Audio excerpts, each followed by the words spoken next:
So there's been a lot of expectations on V so far, and it seems like the team hasn't really lived up to those expectations so far. Given that there's been a coaching change with StarX, and then also the incident at Tours where you couldn't get through the groups. So I just wanted to, ask, what do you think is holding the team back? Well, that's a quite tough question. I mean, there's a lot of factors. Like sometimes we didn't practice hard and we try hard, and at the same time we cannot perform. So maybe just period of time that we are down and we cannot come back somehow. But sometimes, as I said, we just practice for hours and hours and hours, improving our game, but still we are losing to, for example, Uptake that we shouldn't. I mean, they are a very good team, they are a top level team, but I think we should be able to beat them. Or at the same time, most sports, but we just cannot beat anyone basically. But I don't know why. I mean, maybe just the relationships in the team are not good, maybe, or maybe are too good. Or I don't know. It's just a tough question, and we are still finding our way. I mean, it's frustrating to go out in groups 2 times in a row, or I don't know, maybe third time. I don't even remember, but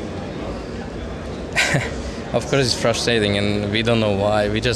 Maybe we don't have motivation to be the best, and we just put more effort to something else than the CS. So I mean, me personally, I play some H1Z1 more than CS sometimes, so maybe that's why I perform bad way. But maybe that has some reason why do I do that, or it's just very tough question, and it's frustrating for us, for fans, for everyone that is watching at us. So I guess going off that question, what do you think is a major weakness that both the team and yourself maybe has to address?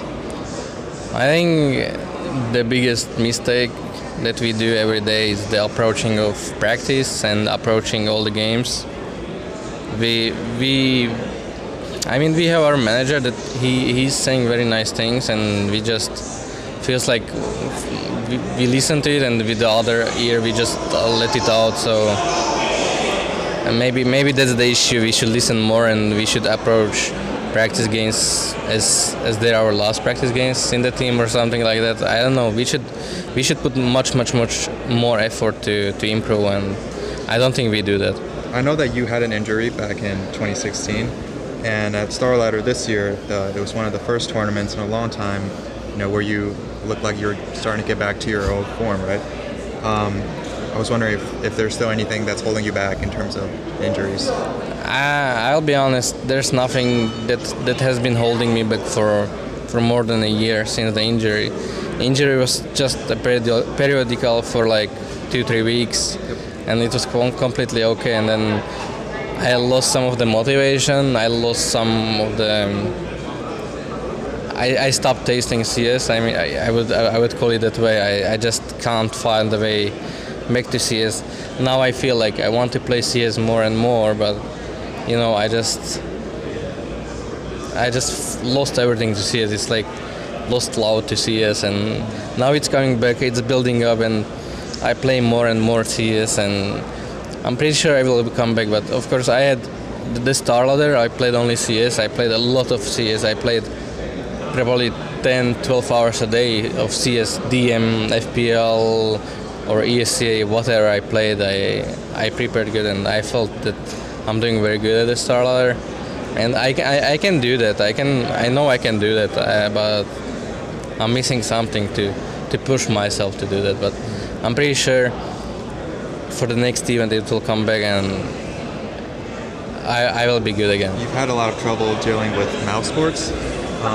There was the infamous 16-0 online portion of the league in Tours, and then here in Dallas. So I was wondering if you think maybe they're like your kryptonite, and do you know what went wrong there? I don't think they are. I think it's just us. I mean, we could lose 16-0 to Misfits as well in Tours in France. So it's nothing like they're kryptonite or something. I mean, we create this everything, and it's our fault that it's going this way. So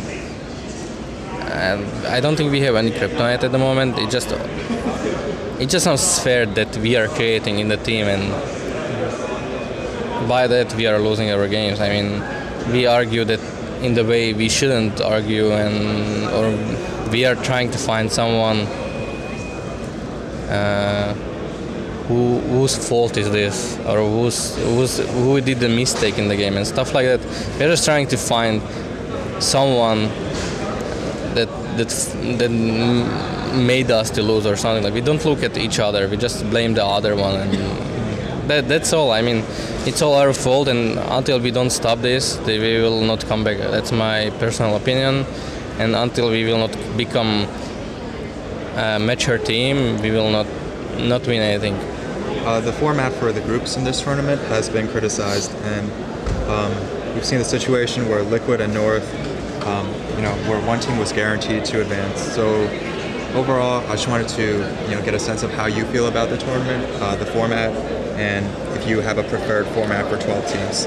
I mean, the format is completely fine. I mean, we had player meeting where players were blaming the tiebreaker rule, but basically it's completely fine, because if you want to go through, then it's in your hands, and now they don't count the rounds between the tied teams, so now it's in your hand. You have to play MR3 10,000, and you have to show that you should be in the playoffs. So I mean, the format is completely fine, and it gives less randomness.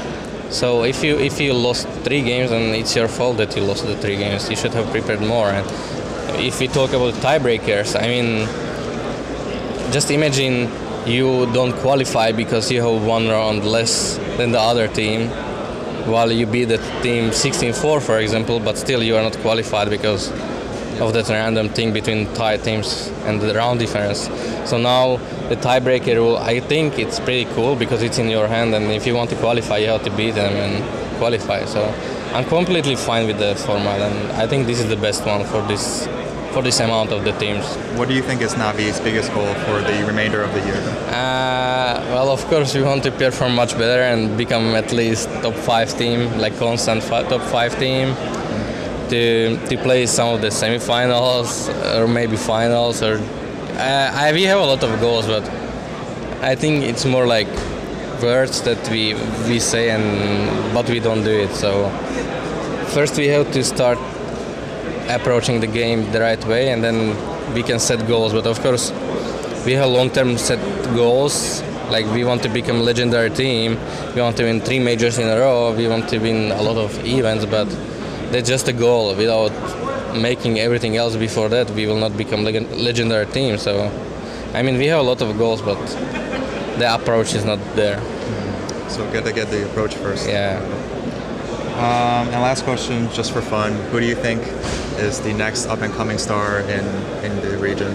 To be honest, I don't really follow CS. I'll be honest. I follow some of the games that I think there are many young players that can be good. I mean, Sweden have a lot of players like Lekro, he's becoming someone top level player, or you have